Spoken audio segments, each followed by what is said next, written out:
pessoal, bem-vindos a mais uma leitura coletiva da obra Poder e Dinheiro, nosso 70º encontro, né? Depois de, a essa altura, já mais de 3 anos, se eu não estou enganado, ou quase isso. Então, estamos já bastante avançados aqui na nossa discussão, e hoje a gente inicia a leitura do capítulo 3 não, desculpa, do capítulo 5 do volume 3 da obra Poder e Dinheiro, que é intitulado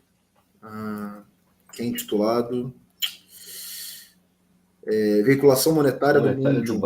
Do Mundium. Do Mundium. Do Bano a gente já foi, eu acho, Isso. ou ainda vai ser, mas do Mundium. Então, que é a referência que o João Bernardo faz a esse poder benevolente, benéfico e tal, mas que tem uma expressão, uma outra face, que é a face do Bano, que é o que a gente estava falando aqui agora há pouco.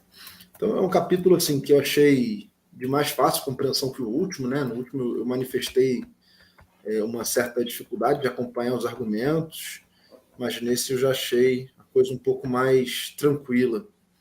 Então, assim, eu separei aqui alguns trechos, separei aqui algumas coisas, mas pergunto aos meus colegas aqui presentes, professor Mário Jorge, meu querido Mateuzinho, Caio Chechner, se algum deles quer fazer algum comentário inicial, se algum deles quer dar o pontapé inicial aqui na nossa conversa, na nossa discussão.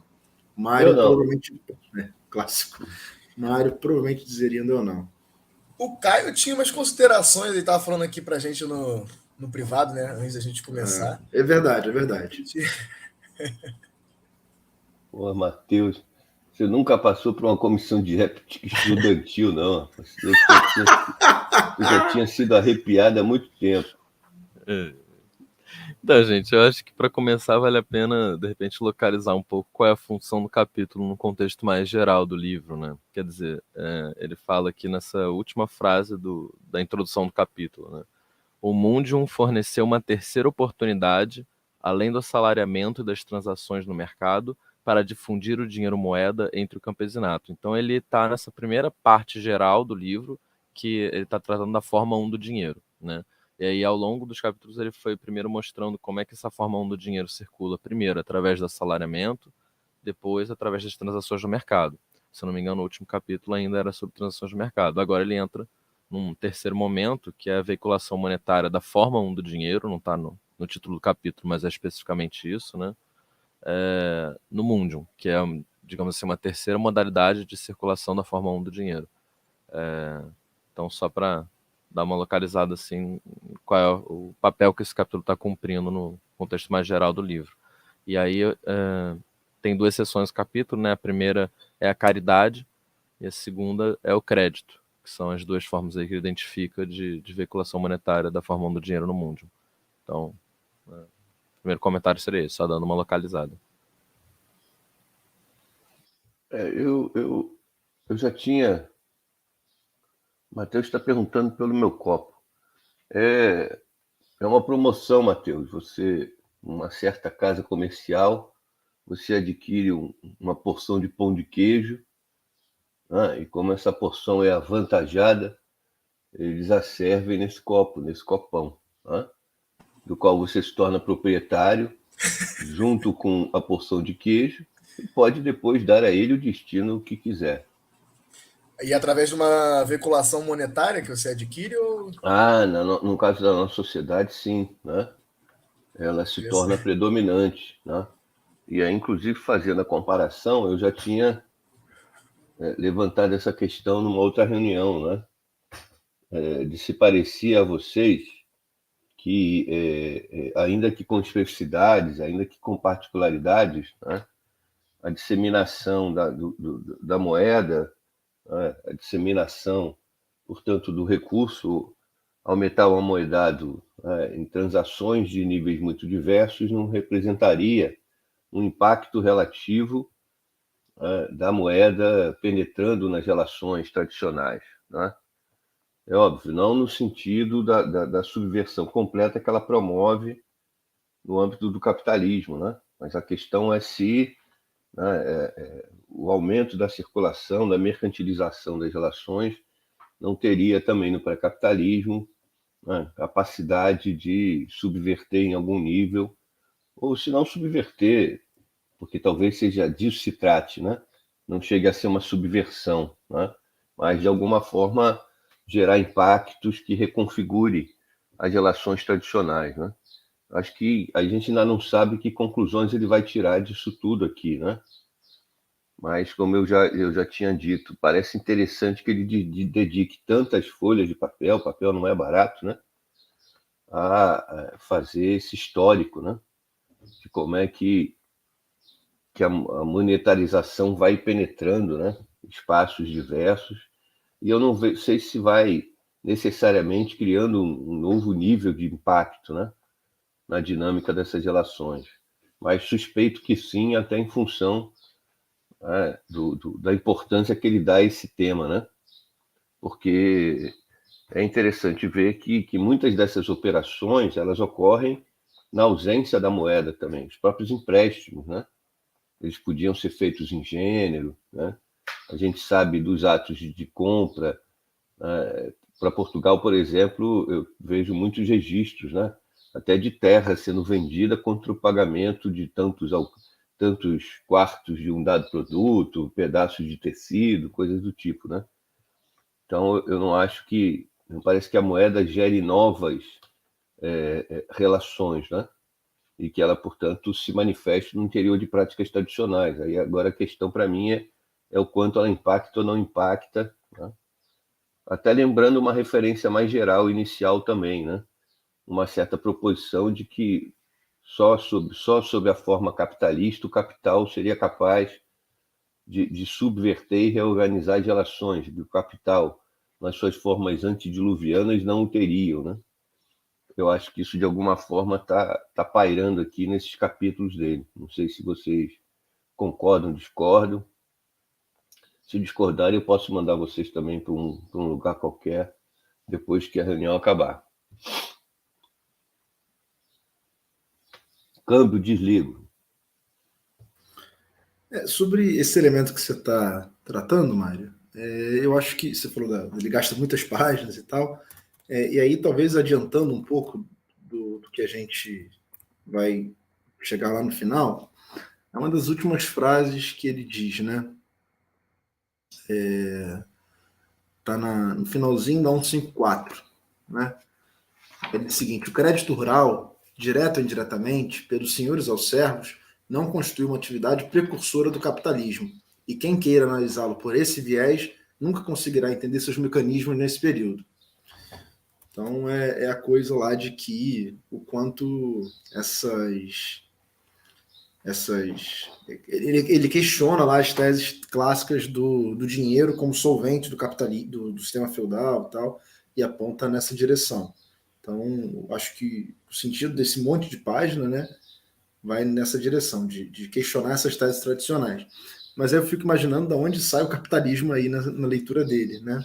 A gente vem discutindo sistematicamente a coisa da formação do Estado moderno, que ele vai dando pistas e tal, mas a gente está aqui no volume 3 e a gente ainda, pelo menos ainda não avançou substancialmente a interpretação dele, pelo menos eu não me recordo nesse momento, da onde ele está tirando o capitalismo, né? Ele vai dizer que não sai daqui, não sai dali, não sai de lá, mas ele não avança ainda, pelo menos não me lembro de ter visto da onde ele está vendo essas relações de natureza capitalista emergirem. Ele chega a falar, se eu não me engano, no volume 2. Estou agora, é muita página, né? 70 reuniões. Mas ele chega a falar no volume 2 da onde vai se desenvolver de fato as relações capitalistas. E ele chega a falar um pouco até da questão da contratação, do que o campesinato mais enriquecido e alguns, até mesmo aristocratas, vão ensejar outras formas de relações assalariadas. Né? Dentro da própria comunidade rural, alguns laços tradicionais vão começar a ser quebrados, e aí camponeses perdendo terra, ou então camponeses com parcelas pequenas de terra precisando vender a sua força de trabalho ali para poder, enfim, sobreviver e etc. E ele vai falar que é justamente dessas relações de produção que se alteram que vai sair, de fato, que lá na frente, né? E aí ele fala que ali ainda é muito incipiente, são coisas que estão surgindo ali ainda naquele momento, uma quebra comunitária e novas formas de relações que mais para frente seriam a base das relações capitalistas, né? E aí, ao meu ver, assim, não é à toa, ele vai falar de assalariamento, vai estar falando de dinheiro, está falando de poder, que isso lá na frente, né, o capital, quando ele se instaura como uma forma predominante de relação de produção, são elementos necessários, categorias necessárias para que esse sistema ele pudesse surgir. Né? Eles já estão presentes, elementos já estão presentes com uma função qualitativamente diferente do que vai assumir no capital, mas que necessariamente precisam existir para que no futuro esse modo de produção ele se consolide, se forme e se hegemonize durante esse período. Então, eu acho que não é à toa. Ele fala, o dinheiro aqui não tem nada a ver com o dinheiro no capitalismo, o assalariamento aqui não tem nada a ver com o assalariamento no capitalismo. Né? Mas, assim, mas ele é necessário para o surgimento do capitalismo. Né? Em um determinado momento, ele vai sofrer uma mudança qualitativa em algum contexto da Europa, principalmente talvez na Inglaterra, né? Que é onde surge, de fato, o capitalismo como modo de produção hegemônico. Mas eu acho que é isso, eu também estou contigo. Eu acho que tipo, ele chama a atenção, isso aqui existe enquanto categoria histórica e muito determinado pela sua condição histórica aqui no regime senhorial, mas que sem isso o capitalismo ele não surge. Mas é interessante ver como é que ele vai articular isso, mas não sei, né, se ele vai chegar nisso também, né? Mas para o final do volume 3. Porque eu acho que essa é a questão, né? Tem uma questão teórica aqui de fundo colocada, né? É óbvio, não se trata, né, de pretender que, como eu disse, não é que essa monetarização crescente das relações produza aqui nesse contexto transformações que devam ser entendidas sob a perspectiva da dinâmica capitalista. Né? Agora, a questão é, como eu disse, se historicamente a monetarização ela implica numa reconfiguração radical das relações, especificamente o capitalismo, se a moeda só tem esse papel, se a monetarização só cumpre esse papel no interior de uma dinâmica capitalista. E se nas dinâmicas pré-capitalistas a monetarização maior ou menor das relações digamos, não produz efeitos, não é um fator digno de consideração. Em que sentido? Nesse sentido, dela ter uma capacidade, ainda que específica, de também reconfigurar, de dinamizar de uma certa forma específica as relações no pré-capitalismo.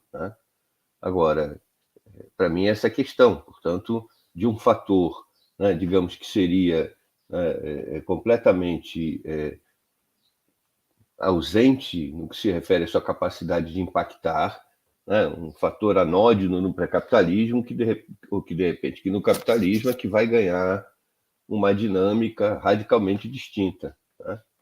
Eu penso que os elementos que ele está mobilizando apontam justamente nessa direção. Você tem uma dinâmica aqui manifesta, que não opera na lógica do capitalismo, mas que vai ser indispensável, e que é essencial para a gente entender o salto que o capitalismo vai representar, que não é um salto do zero, é um salto a partir de fatores que dinamizam, que se intensificam e que geram eles próprios, em alguns momentos, gatilhos que vão permitir a transição para o capitalismo.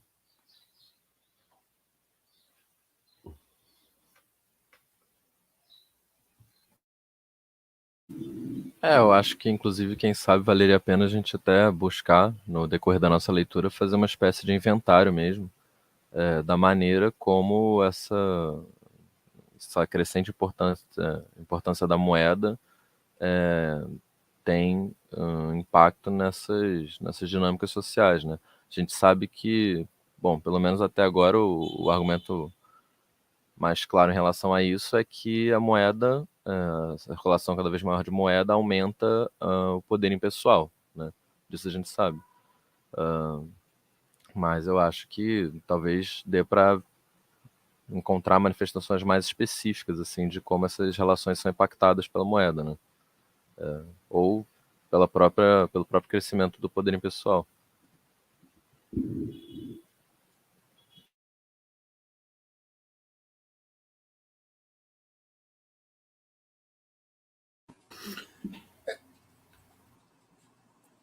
Quer ir, Dudu? Não, vai você. Eu acho que vai um pouco nesse sentido, cara. Até nesse item A, né? Já entrando agora no 4.1 aí da caridade.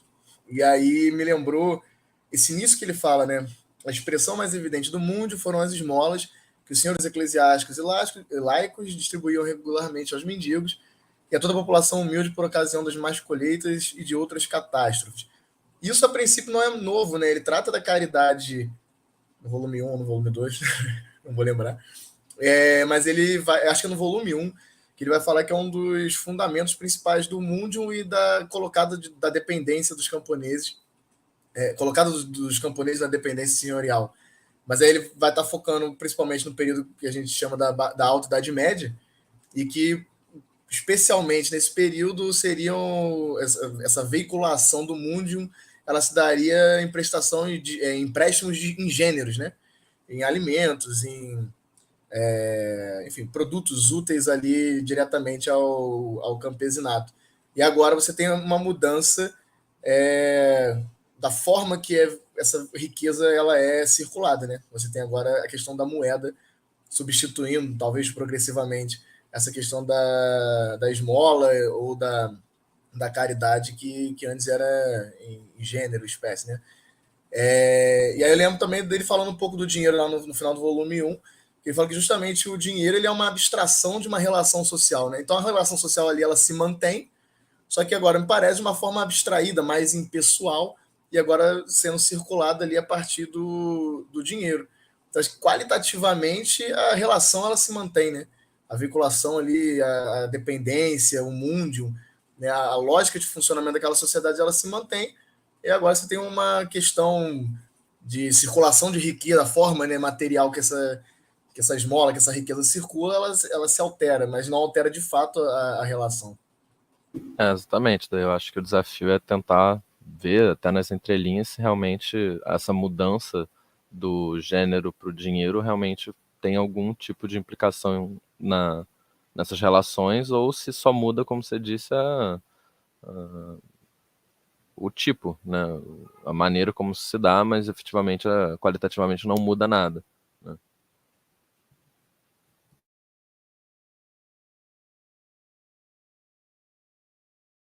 Mas assim, eu não li tentando ver isso, então talvez até seja abordado nesse capítulo, mas não é uma questão que estava no meu horizonte quando eu fiz a leitura. Então vamos para essas questões. Então, vamos. Não sei se vocês. Eu separei aqui alguns trechinhos e tal. Não sei se vocês querem começar fazendo alguma coisa nesse sentido também. Naquela coisa da gente ler juntos, né? Uhum. Tem um trecho logo no comecinho, na 142, que é algo que ele já vem reforçando, né, ao longo dos outros dois volumes, mas que aqui ele meio que sintetiza em uma frase só, e é bacana, né? Então diz lá na 142: não se tratava só de um imperativo ético, nem de uma atuação resultante de cálculos meramente econômicos, mas de uma verdadeira questão política, ou mesmo, no final do período, quando a soberania pessoal começou a atingir dimensões realmente significativas, de uma questão de Estado. Então, esse é um dos elementos que ele traz aqui a respeito do ato de doar, né? Então ele vai tratar da coisa do dom e o ato de doar aqui não como um imperativo ético ou de cálculos econômicos, né? Aí para mim parece que ele está se contrapondo a uma versão modernista de leitura desse período, e vai dizer que o que está aqui é uma dinâmica relacionada fundamentalmente ao regime senhorial.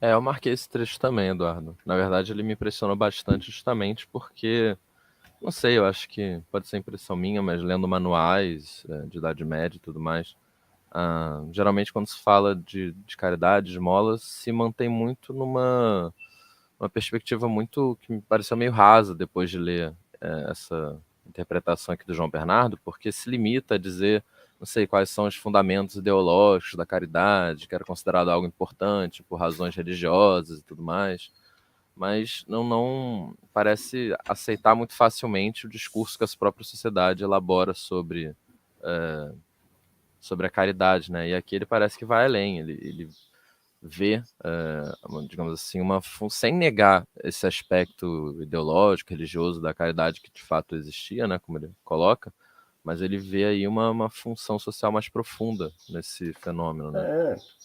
Se vocês me permitem, quando eu fiz, né, eu participava de um outro grupo de estudo, que num dado momento nós fazíamos a leitura do Johann Bachet, né? Para mim, durante a leitura, eu tentava muitas vezes mostrar os limites e as contradições da proposição de fundo que orienta essa historiografia, que é aquilo que a gente chama de uma perspectiva êmica, né? Eu acho que aqui a gente tem um exemplo potente do limite da perspectiva êmica e da operação da perspectiva ética, né? Muitas vezes é isso, né? A historiografia opera fundamentalmente tomando as próprias apreciações de época, as próprias, digamos, explicações de época, né? Ou compreensão que a época e que seus representantes históricos manifestam acerca dos fenômenos como um parâmetro explicativo fundamental desses fenômenos, né? E aí esse é um caso típico em que, se você operar a partir do que dizem os tratados, os autores cristãos acerca do sentido da caridade, né? A sua análise pautada na perspectiva de que eles, a explicação deles é naturalmente ou não, quer dizer, de forma assumida ou não pela historiografia que assim opera, né? A perspectiva é pretender que os próprios contemporâneos sejam capazes e tenham precedência na capacidade de explicar os fenômenos, né? Então, o historiador compete fundamentalmente localizar os fenômenos e, de alguma forma, autorizar, chancelar a interpretação que as mesmas fontes que revelam os fenômenos avançam acerca deles, né? E aqui você vê a perspectiva de, quer dizer, não se trata de negar, né, essas especificidades, essas particularidades. Tanto que nessa frase que Dudu destacou, que ele diz, não se tratava só de um imperativo ético, nem de uma atuação resultante meramente. Ele não está negando que houvesse um quê de imperativo ético, ele não está negando que houvesse um quê de interesse econômico, tá? Mas porque é fundamentalmente o que as fontes de época avançam, né? Mas tendo recuperado essa proposição, que ele inclusive autoriza, sacramenta, concorda, ele vai além, ele é capaz de ir além por mostrar o que escapa, né, na perspectiva daqueles que abordam o tema na época e, por extensão, na medida em que os historiadores parecem ter uma propensão a chancelar, né, os discursos do passado, limita também os historiadores, né, na sua capacidade de compreensão. Então, acho que está aqui um bom exemplo, a meu juízo, do limite de uma perspectiva êmica. Agora, eu tenho uma dúvida, Mário, vê se você consegue me ajudar. Eu acho que já perguntei coisas desse tipo várias vezes, mas, por exemplo, isso aqui me parece ser, então, uma interpretação materialista do fenômeno da caridade, né? No sentido de que, não sei, a caridade é um fenômeno, digamos assim, cultural ou superestrutural, né, que tem uma relação bastante direta com as necessidades materiais da elite daquela sociedade, que era manter uma relação de dependência, por exemplo, através da caridade, que era uma das maneiras de fazer isso. Uhum. Até aí tudo bem, mas eu só não entendo muito assim, como é que está faltando algo, quer dizer, a caridade, ela foi um dos fenômenos possíveis que vingou justamente porque ela se alinhava às necessidades materiais daquela sociedade, da elite daquela sociedade, ou a elite daquela sociedade produziu um fenômeno cultural que lhe era conveniente, ou não sei muito como é que funciona isso, né? Se é uma produção muito deliberada, ou se simplesmente é uma que é vitoriosa porque se alinhou às necessidades materiais daquilo. Entende o que eu tô falando? Sim. Eu não sei, eu tendo a imaginar, que a caridade nasce aqui do impacto e da pressão de uma contradição fundamental do próprio sistema. O sistema de exploração, né, a forma como esse sistema se organiza impacta a sociedade no que se refere aos limites da reprodução dos produtores, inclusive de um limite da reprodução dos produtores que gera, promove indivíduos que nem se inserem no sistema e vivem, portanto, às suas margens, e isso envolve uma pressão social, isso é um fator de pressão social dentro do sistema, que impacta com frequência, inclusive, a dominação senhorial, põe em xeque, ou tem o potencial para pôr em xeque a estabilidade da dominação senhorial e do próprio funcionamento do regime, na medida em que as fomes recorrentes, das fomes decorrentes, deriva potencial de conflito social, deriva potencial de mortalidade exacerbada dos produtores diretos, de fuga dos produtores diretos, né? E, portanto, a caridade é um âmbito aí de um nível demandado de redistribuição interna, que, no limite, reproduz o próprio sistema, né? Mas, para aqueles produtores diretos que vivem no limite da fome, para aqueles que nem inserção conseguem no sistema, a caridade opera com frequência amenizando essas demandas e o nível de tensão, e de conflitividade intrínseca ao funcionamento do próprio sistema, né? Aí o cristianismo vai revestir,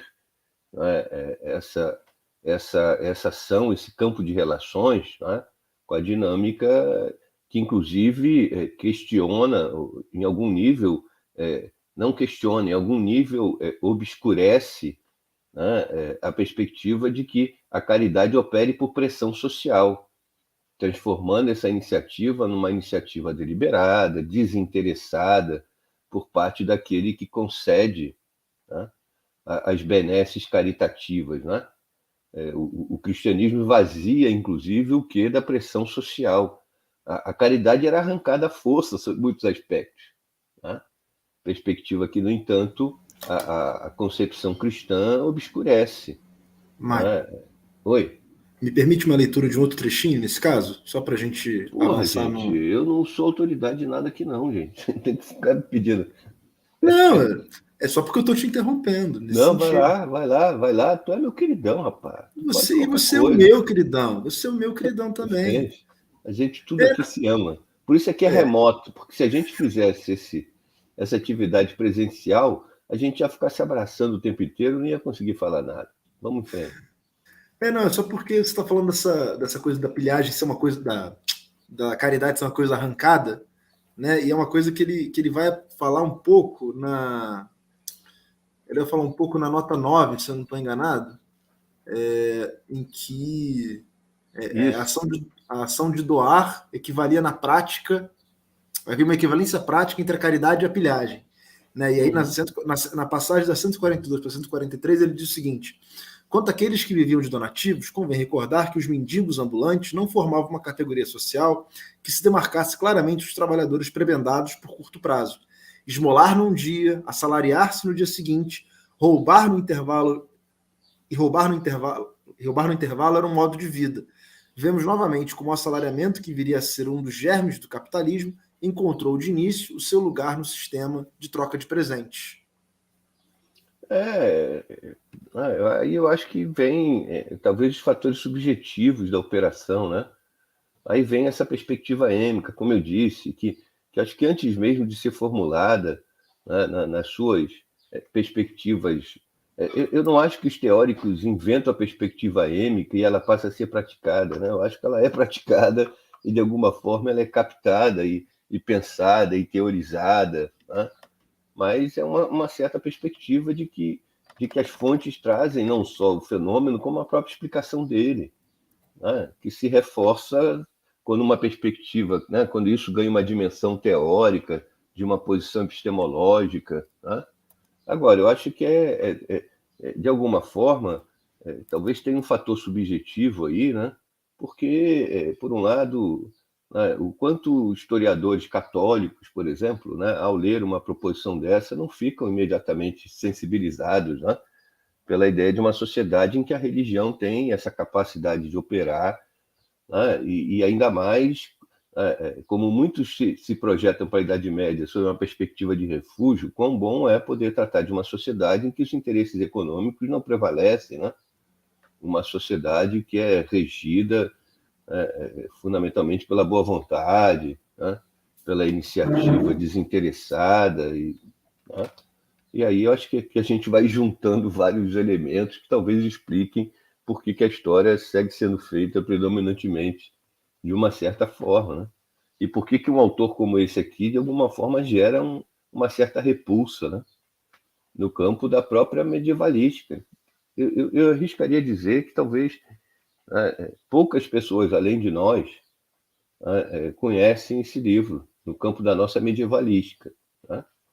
Um campo da historiografia que padece ainda hoje, numa das suas limitações, né, o fato de que a imensa maior parte da bibliografia está em língua estrangeira. Eu nunca vi, jamais vi uma obra como essa, sinceramente, referida fora dos nossos círculos. Por quê?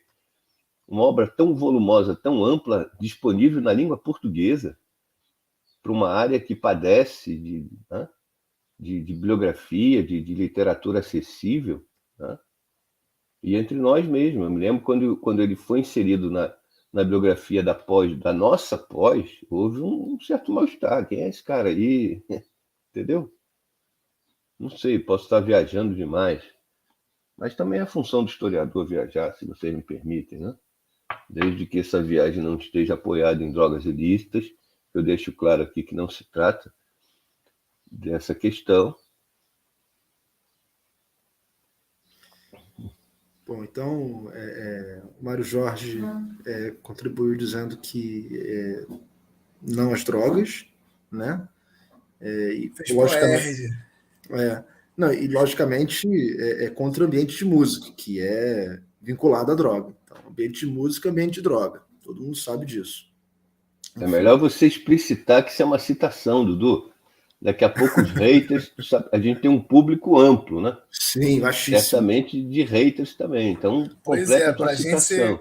Pra gente ser cancelado aqui há um tempo. Vai substituir o assunto do chifre do Chico Moedas para cancelar você com essa fala aí. Aliás, o Chico Moedas era alguém que eu pretendia convidar para participar do nosso grupo. Para leitura, pelo falar menos, que poderia dinheiro, né?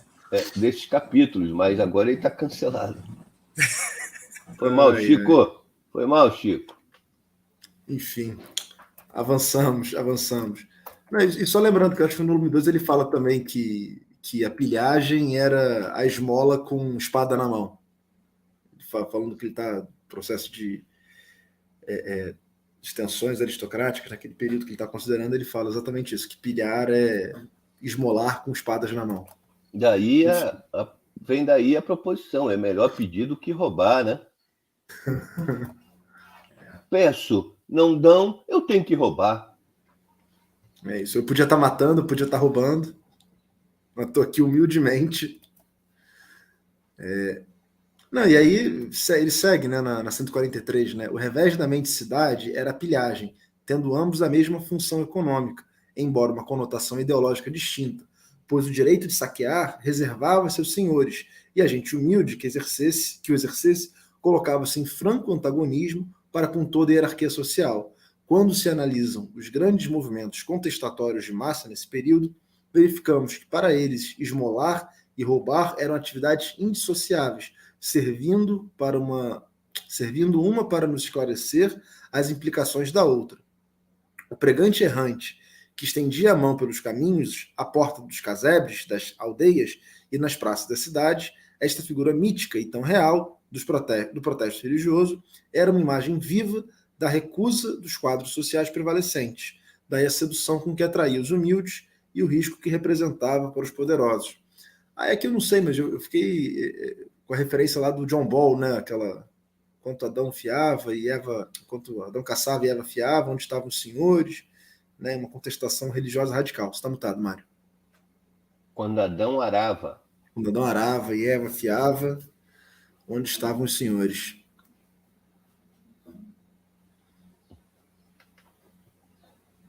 E o romantismo, inclusive, popular, né? com que os bandoleiros, né, são historicamente tratados, né? Que marcam uma certa perspectiva mesmo, né? Acho que isso tem relação até com as discussões que vira e mexe aparece, né? Fazem uma homenagem em algum lugar a Lampião, por exemplo, né? E aí os moralistas de plantão, um bandido, um assassino. A perspectiva popular romantiza, né? Vê nesses heróis populares, sobretudo, a expressão da capacidade que tiveram de confrontar os poderosos, né? de impor limites, né? Vai se esperar, o que se espera dessa perspectiva? Uma análise fria né? E esses mesmos moralistas não veem problema nenhum com o patrono do Exército Brasileiro, Duque de Caxias. Exato. Assassino é só aquele que mata. Assassino é só o que toca fogo na estátua do Borba Gato, né? O Borba Gato. O Caio, gente, vamos lá, que o Caio tá com aquela expressão que onde é que eu vim amarrar meu bode. Mas ele sabia bem, ele assistiu muitas reuniões antes de começar a participar aqui online. Então ele sabia onde ele estava amarrando o bode dele. Ele não sabia que a gente, antes de começar, era tão indecoroso, né? Antes de começar a gravação, a gente era tão indecoroso. Mas a parte online ele estava ciente. Enfim, aí nas minhas anotações aqui, o fundamental é que ele vai argumentando depois que esse fenômeno da caridade ele vai ganhando contornos específicos por conta da monetização desse fenômeno, né? Então, o avanço... Tá aí, ó. Vai ganhando contornos específicos por conta da monetização. O fenômeno não é novo, mas a monetização parece, de alguma forma, impactá-lo, né? Precisamente.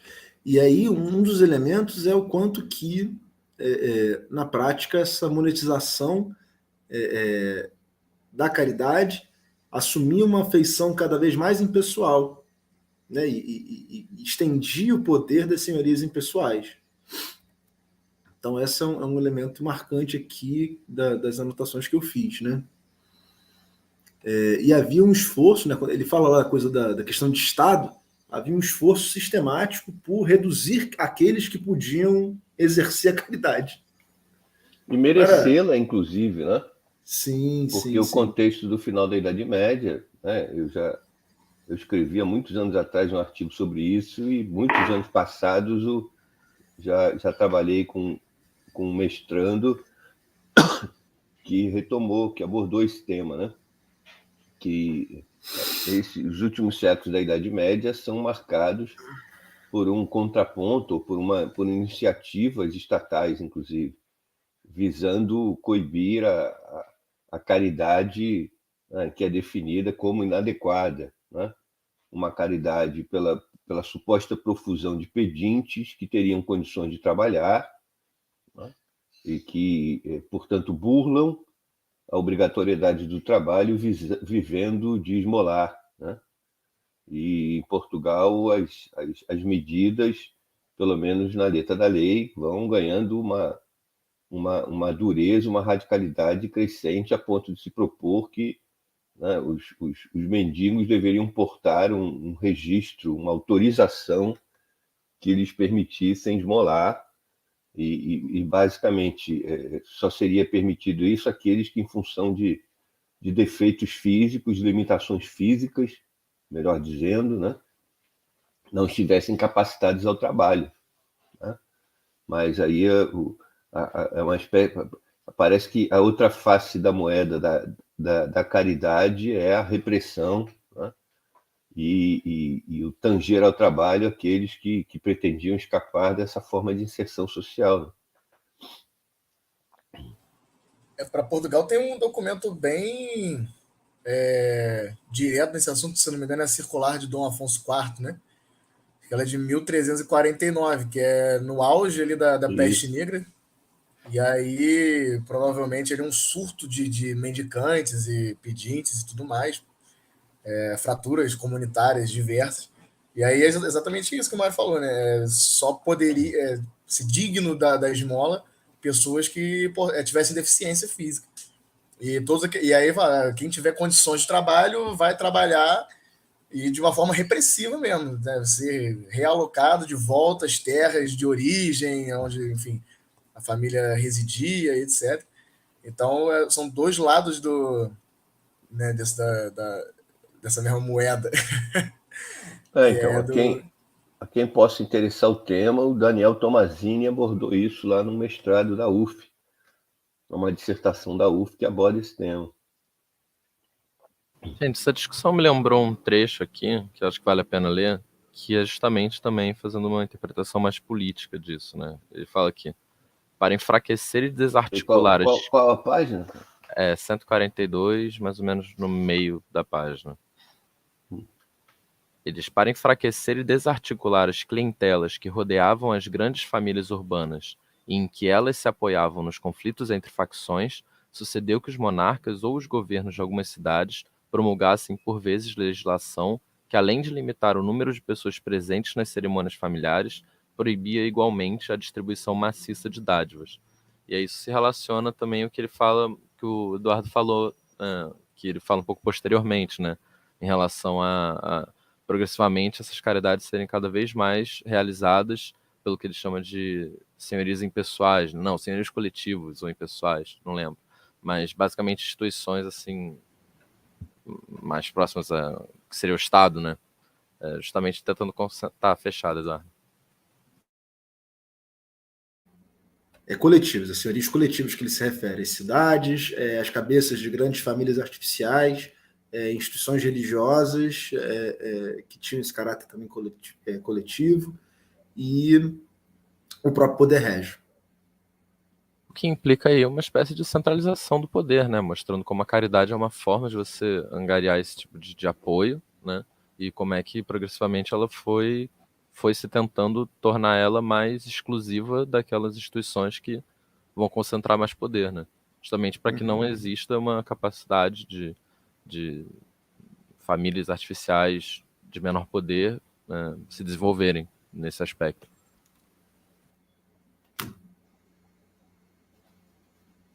Mas aí eu não sei se o termo centralização é o termo correto, o Caio, porque eu acho que é a coisa da expansão desses vínculos de natureza impessoal.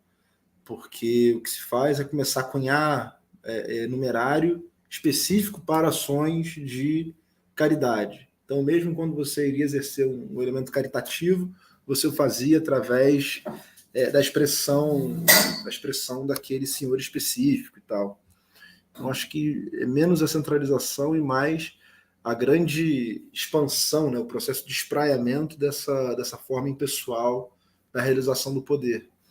Não acho que a coisa da centralização seja o caminho que ele está indicando aqui, é o que a gente vem conversando quando a gente fala sobre a concepção dele de formação do Estado moderno, né? Como se fosse uma organização impessoal desse regime senhorial, né? Do senhorio pessoal, como é que é o título do livro? É o subtítulo, né?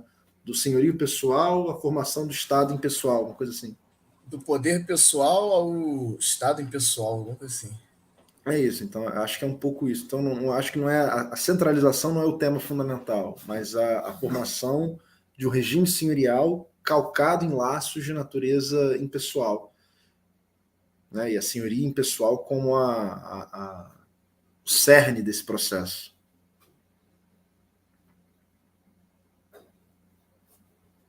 Você está mutado, Mário. Para ser sincero, eu não sei se eu entendi bem a diferença. Assim. A senhoria impessoal, na medida em que ela avança, não implica uma centralização do poder? A centralização do poder, pelo menos na maneira como usualmente aparece na historiografia, é fazer convergir para um poder em geral régio todas as manifestações ou as manifestações fundamentais do poder. Então, exército permanente, controle da moeda, controle dos pesos e medidas, fronteiras permanentes, exércitos permanentes. Então, isso seria formação de uma burocracia estatal, todos esses elementos que conformariam o processo de centralização do poder político. Né? E aí, nessa perspectiva, lá naquelas narrativas escolares, Portugal tem a é que chama? Qual o termo que eles usam? A precedência histórica de formação desse Estado moderno e tal. Então, seria esse o caráter dessa que o termo centralização evoca. Mas não me parece o que o João Bernardo está dizendo aqui. A senhoria pessoal ela não deixa de existir. As manifestações locais do poder não deixam de existir. Mas o que a gente tem é uma ampliação da esfera de influência da senhoria pessoal sobre a senhoria pessoal. Uma expansão da esfera de influência da senhoria impessoal sobre a senhoria pessoal.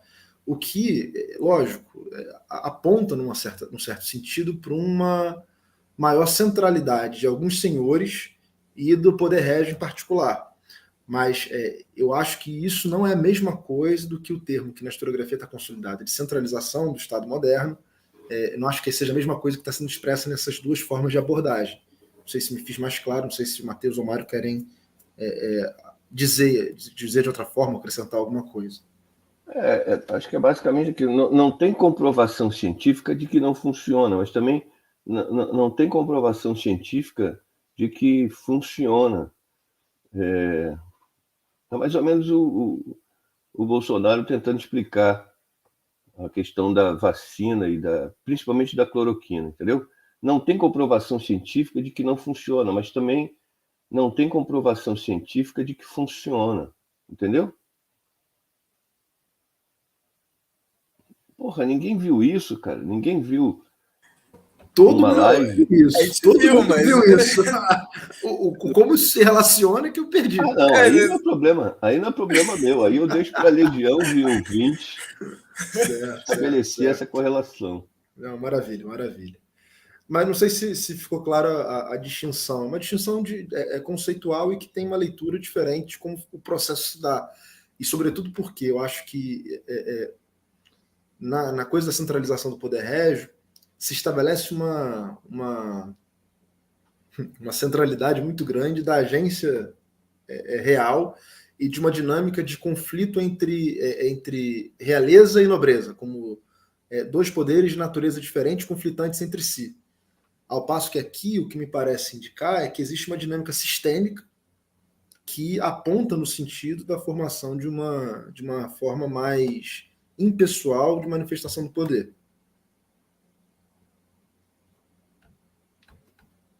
Beleza? Temos um comentário aí no YouTube em relação à fala do Mário, a dúvida do Thiago aí, ó. Acho que é expressivo. A dúvida maior é por que você está aqui comentando, fazendo gracinha nos comentários, por que não está aqui discutindo com a gente? Essa é a pergunta que fica. Essa é a pergunta que eu deixo aqui para todos. Porque ele é basicamente um fanfarrão, né? É isso. Entendeu? É isso. Eu não consigo entender de outra forma, Mário. Não consigo entender de outra forma. Não tem outra explicação. Não, é isso. É isso. Eu acho que claramente ele não gosta mais tanto da gente, né? Acho que é a única explicação racional nessa altura do campeonato. Ele prefere tuiuius a humanos. Exato. Bom, vocês querem ir pro... Não, mas só para fechar, fez mais sentido, Caio, assim, a coisa? Não sei se você quer acrescentar alguma coisa. Não, eu acho que entendi. Eu acho que a gente pode continuar tentando tratar desse tema quando ele aparecer e tentar ir desvendando exatamente qual é a posição dele. Sobre que é uma das questões que te interessa, né, que sempre aparece, que é esse processo de formação do Estado moderno. E a gente vai vendo se ele vai usar essa palavra, se ele não vai. Eu acho que não tem usado, né? O comentário. Ele já usou algumas vezes não Estado moderno, e não usa esse termo, até pelas implicações do que o moderno significaria, mas ele já utilizou absolutista. Ele já apareceu esse termo e me parece, né, que ainda não é um processo de, vamos dizer assim, como o Dudu colocou, né, de centralização da forma que a historiografia tradicional coloca lá, do chamado Estado moderno e tudo mais, mas que uma radicalização dessa tendência da senhoria impessoal, e aí principalmente alocada no poder régio, seria a base do fenômeno desse Estado absolutista, principalmente já mais ali 17, principalmente, para o 18, né? a configuração de uma nova estrutura de poder, que também, ao meu ver, para o João Bernardo, não apaga as dinâmicas locais, né? É uma, vamos dizer, centralização, é uma centralidade desse poder régio, sustentado pelas dinâmicas locais, principalmente dessas senhorias impessoais. Conselho, por exemplo, o termo que é utilizado para Península Ibérica, de conselhos, esses senhores coletivos, né, as cidades e tudo mais, elas localmente comporiam esse poder maior, vamos dizer assim, do rei, né?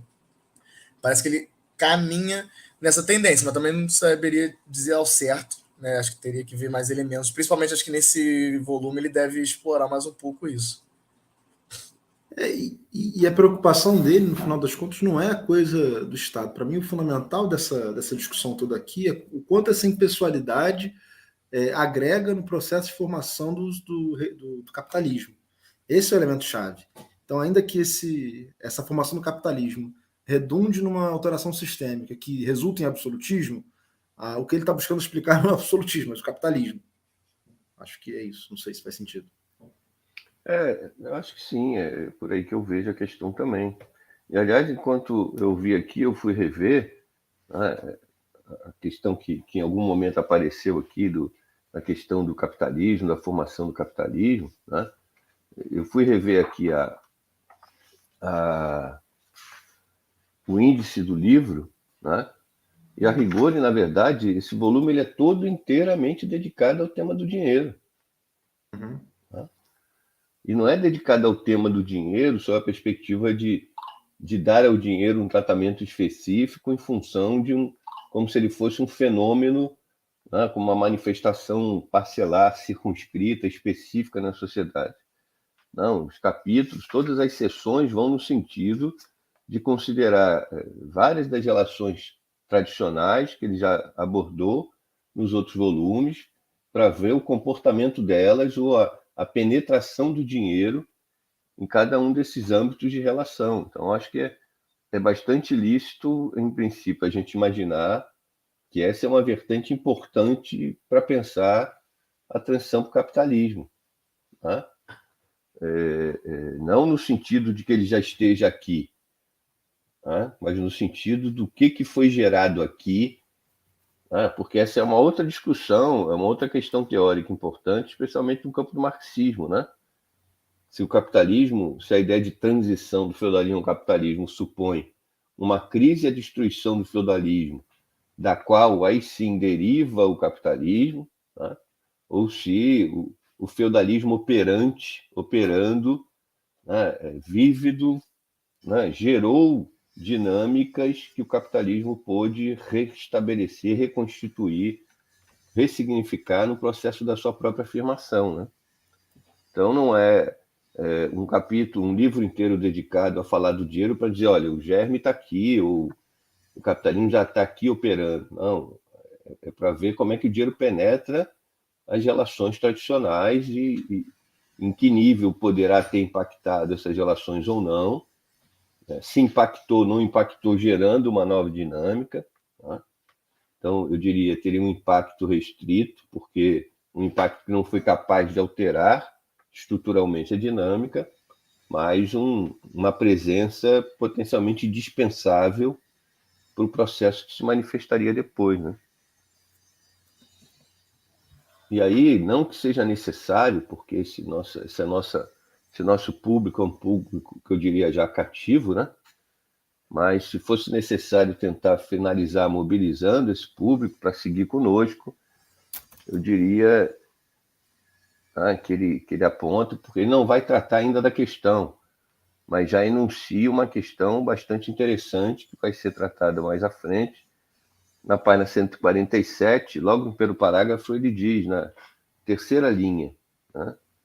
Aliás, desde o começo, numerosos historiadores interpretam essa situação, que para uma mentalidade atual é bastante ambígua, como reveladora do recurso a formas disfarçadas de usura. Então, o problema da usura, do empréstimo a juros na Idade Média. E ele segue dizendo, mas teria oportunidade de mostrar, mais à frente, que ao invés do que a corrente afirmar, as autoridades religiosas não proibiram todos os empréstimos a juros, e as normas eclesiásticas que com efeito existiram e que podiam limitar a atividade usurária não foram geralmente respeitadas na prática, nem sequer pelo próprio clero.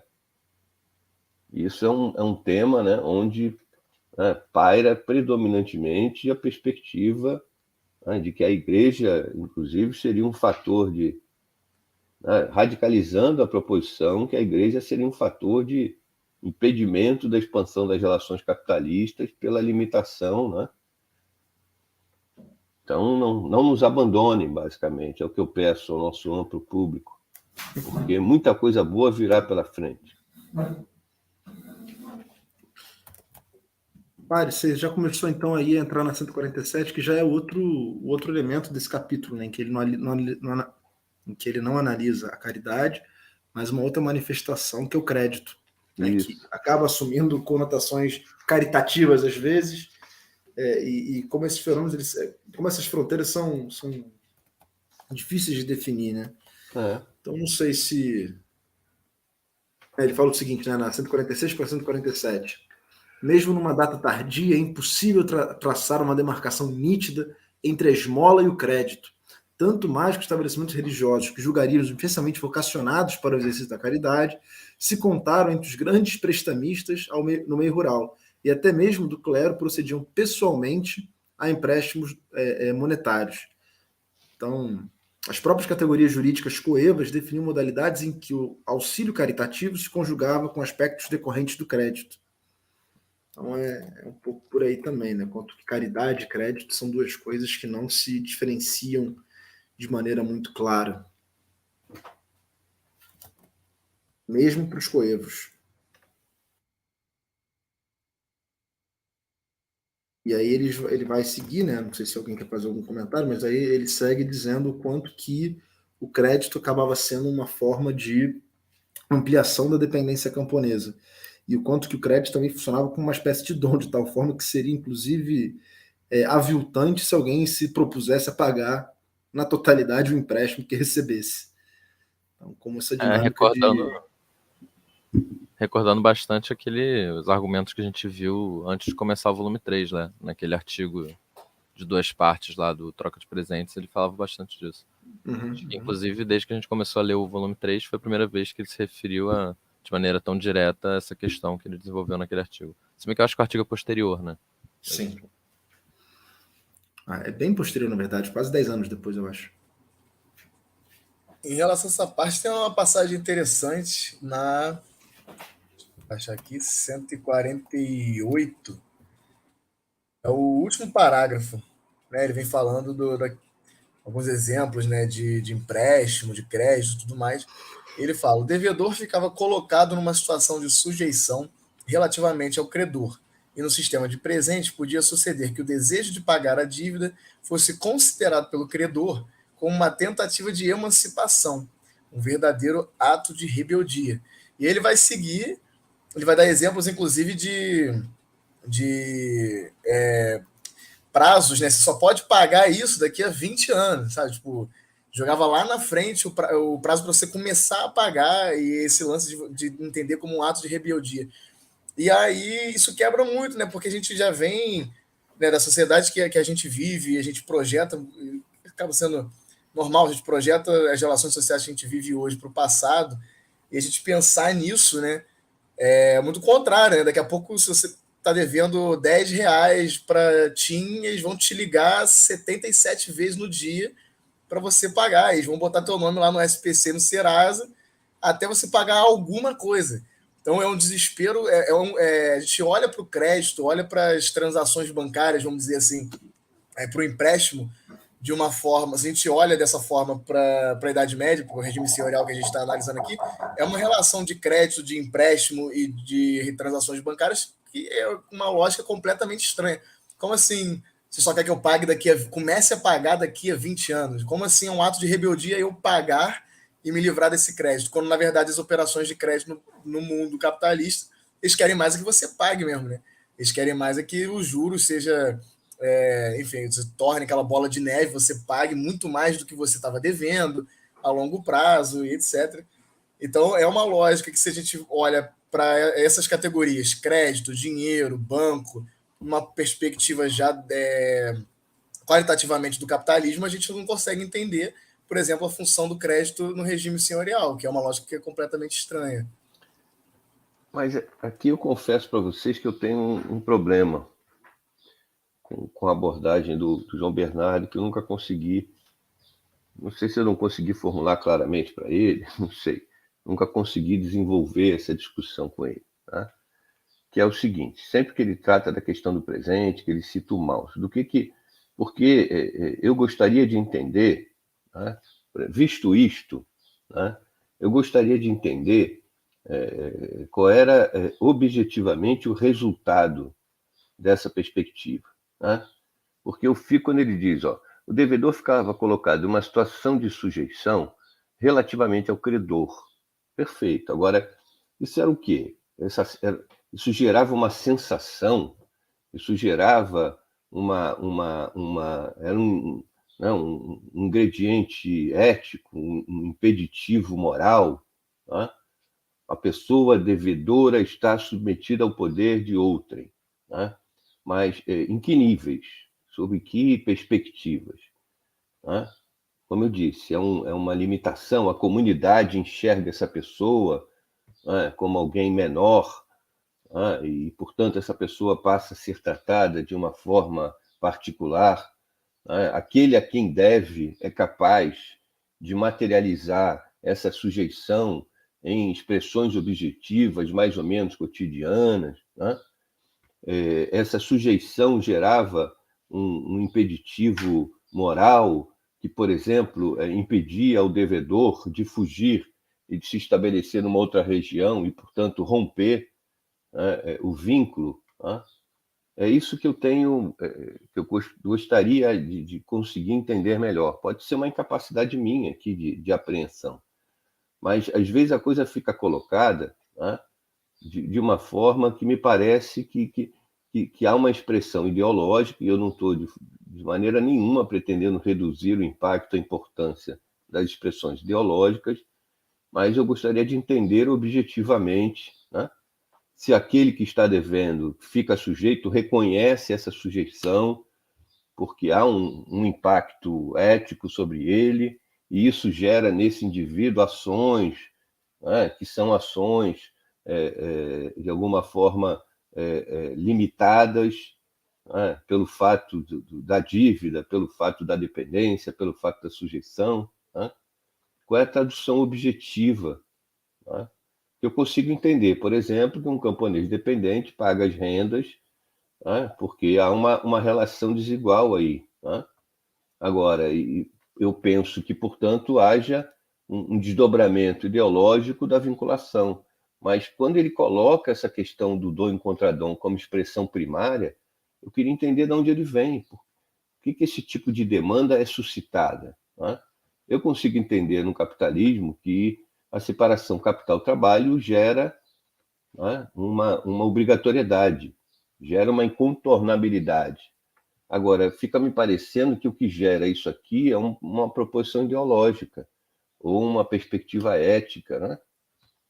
Por que as pessoas são obrigadas a dar, a receber e a reciprocar? Né? Qual é o tipo de demanda? Né? É a própria desigualdade social que gera desigualdade de acesso a recursos e, portanto, esse intercâmbio social se faz necessário, né? E dá uma base. Porque é como se, para mim, essa lei que ele propõe estivesse constituída a um nível ideológico, primariamente. É o quê? Por que em certas sociedades, né, os indivíduos são obrigados a dar, a receber e a reciprocar? É uma demanda, é uma lei natural, é uma lei que a todos impacta, é uma proposição, é uma visão de mundo. Ah, quais são os fatores objetivos que apoiam, né, essa perspectiva? Eu tenho, confesso, dificuldade para entender isso aí. Parece um pressuposto, né? Um axioma. Né? Ele parte de que essas são as dinâmicas e essas dinâmicas impõem certas demandas naquela sociedade. Acho que ele não se propõe a explicar, mas aí também é aquilo, né? Eu não sei se Porque eu acho que não é uma questão do João Bernardo, porque, por exemplo, lá o moço também não. Ele observa o fenômeno e tenta explicar a sua dinâmica. Mesmo o Godelier, que dá a esse fenômeno um trato dentro da concepção marxista de ampliação da dependência, ele também registra o fenômeno sem o explicar, né? Sem dar a ele uma explicação causal, né? Ele reconhece que isso existe. E eu acho que, de fato, isso se configura no campo ideológico. Mas no campo ideológico, não que haja uma incapacidade de romper com isso. Até que os caras fogem, até que os caras se estabelecem em outros lugares. Às vezes eu fico pensando se você tem aí um elemento de uma limitação ontológica, inclusive, que gera primariamente uma dependência em relação à natureza, há uma relação de desigualdade intrínseca à existência e à reprodução humana, com a natureza, com os deuses, primeiro, e fundamentalmente, e aparentemente daí uma potencialização humana dessa perspectiva, né? Porque aqui, como eu disse para vocês, no capitalismo parece evidente que a separação capital-trabalho impõe uma relação social que é incontornável, determinada por todos os elementos, todo o processo histórico que gerou o capitalismo. Gera-se uma expropriação no nível tal que a relação se impõe à subsistência e à reprodução humana. E no pré-capitalismo é o quê? São os processos pré-capitalistas de dominação e de limitação, portanto, do acesso, ainda que os produtores diretos não estejam afastados, radicalmente afastados dos meios de produção, são as dinâmicas históricas que geram graus de controle históricos diferentes das classes dominantes, seus meios de produção, que geram a escassez, e de uma escassez a necessidade e a possibilidade da construção dessa relação, é a força, são esses os elementos que geram a necessidade da dinâmica social, ou o fator primário que os homens são gregários e, portanto, na extensão, as necessidades que, em grande parte, derivam das limitações em face da natureza e das limitações derivadas dos sistemas fundados em exploração, que são o elemento primário, digamos, objetivo do vínculo, um vínculo que pode, então, a partir daí se construir, segundo a perspectiva do dom e do contradom? É isso? O que solda, o que cimenta as sociedades pré-capitalistas? No sentido especial das sociedades pré-capitalistas fundadas na desigualdade e na dominação. O que cimenta? É a escassez relativa derivada da expropriação, dos níveis de expropriação, da necessidade, portanto, e da potenciação das classes dominantes como fruto, como origem da subsistência, da existência, da possibilidade de se alimentar, de sobreviver. Isso, para mim, é uma questão sobre a qual eu tento pensar e não consigo avançar. Tentei fazer essa discussão uma vez com o João, não sei se eu não consegui ser claro no que eu estava dizendo. Às vezes, a língua portuguesa atrapalha mais do que favorece. Mas essa, para mim, é uma questão chave, é uma questão que eu diria que era a questão sobre a qual eu queria me debruçar, tentar entender. De alguma forma, porque essa lógica imanente é genericamente aceita pelo capitalismo. Mas, por exemplo, na defesa do Edilson, o Paulo, já tentei conversar sobre o Paulo também, não consegui avançar. Mas o Paulo muito rapidamente fez uma observação de que Edilson, você se propôs a captar uma lógica imanente da sociedade feudal. Eu não acho, eu tenho dúvida se há uma lógica imanente. Entendeu? Isso, para mim, era uma questão. Tivesse eu 300 anos de vida, eu ia passar 300 anos sem conseguir entender. Vocês acharam que eu ia resolver? Não. Eu ia viver 300 anos em dúvida. Mas estou aberto à contribuição. Aí eu fiquei lembrando daquelas... Eu nunca sei se isso é um caminho razoável, mas tem lá as referências lá do galera que estuda primatas e tal, e há uma lógica dentro dos grupos de primatas em que aquele que cata a pulga no pelo de um recebe catação de pulga depois no pelo do outro. Então, como se essa lógica fosse quase que biológica. Não, porque existe uma pulga, existem pulgas que a todos incomodam. Né? E, portanto, né, gerou-se aí uma alternativa, seria cada um se vire, cada macaco que vire, vou criar uma variante, cada macaco que resolva o problema com as suas próprias pulgas. Né? Mas, ao invés disso, gera-se um ato, né? Porque certamente há uma limitação estrutural aí para cada macaco lidar com a própria pulga. Né? O braço não atinge, né? E gera-se um intercâmbio aí que favorece uma sociabilidade. Tigres devem ter pulgas, e eu não tenho nenhuma imagem de um tigre ajudando o outro a catar pulga. Né? Então não basta ter pulga para que a proposição de uma sociabilidade que se manifeste e reforce na catação de pulgas se realize. Né? Mas aí há aí uma necessidade, né? Uma necessidade derivada de uma situação histórica e natural, biológica. Né? Porque, para mim, essa é a questão sempre que eu vejo a referência. Em certas sociedades, né, os indivíduos são condicionados a dar, a receber, a reciprocar. Por quê? Porque os seres humanos são necessariamente gregários, então por isso eles vão se agregar.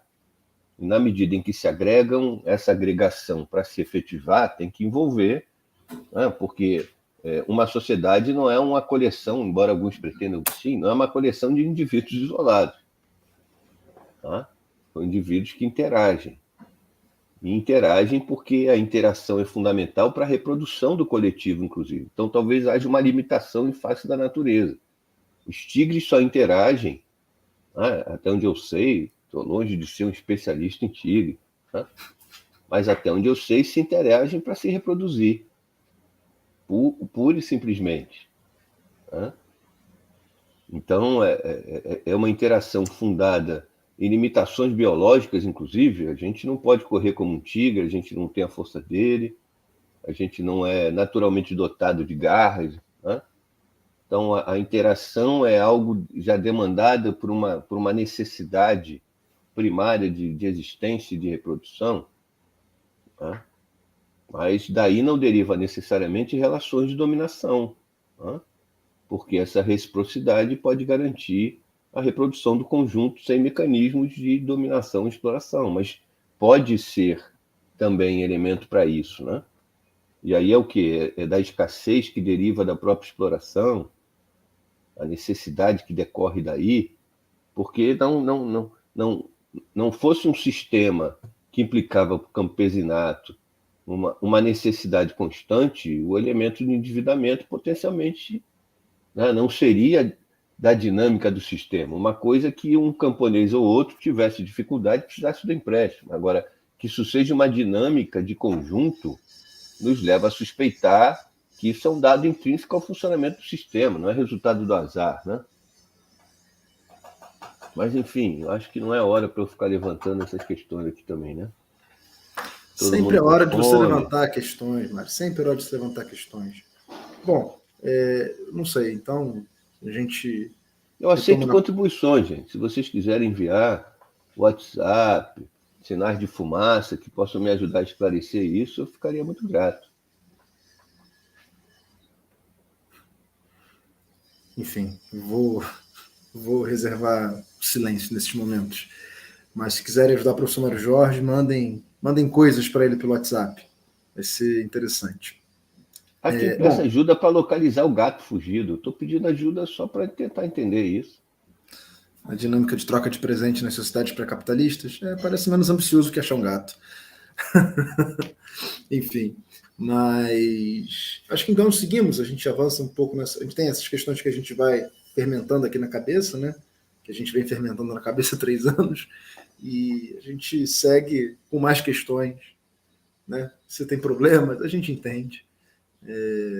Então a gente segue a partir da semana que vem com o capítulo 6, lembrando para nossa legião interminável de fãs que fundamentalmente nós vamos mudar o dia da nossa reunião para segunda-feira, às 14h, a partir da próxima semana. Então, na próxima semana, segunda-feira, capítulo 6 do volume 3 do João Bernardo, da obra Poder e Dinheiro. Então, guardamos todas e todos nesse nosso novo horário para a nossa 71ª reunião e rumo à conclusão do volume 3. Para o alto e avante. E já que eu falei de gatos olhando daqui, vocês 3 são gatinhos. Pode ser que de perto nem tanto. Sejam tigres. De perto é tigre. Agora mais uma figurinha do Mário Jorge fazendo esse rosnadinho, por favor. Gente, eu vou então encerrar aqui a transmissão. E o Caio pensando, onde é que eu vim amarrar meu tigre? Onde eu vim amarrar meu tigre pulguento. Gente, até logo, até a próxima reunião. Tchau, tchau.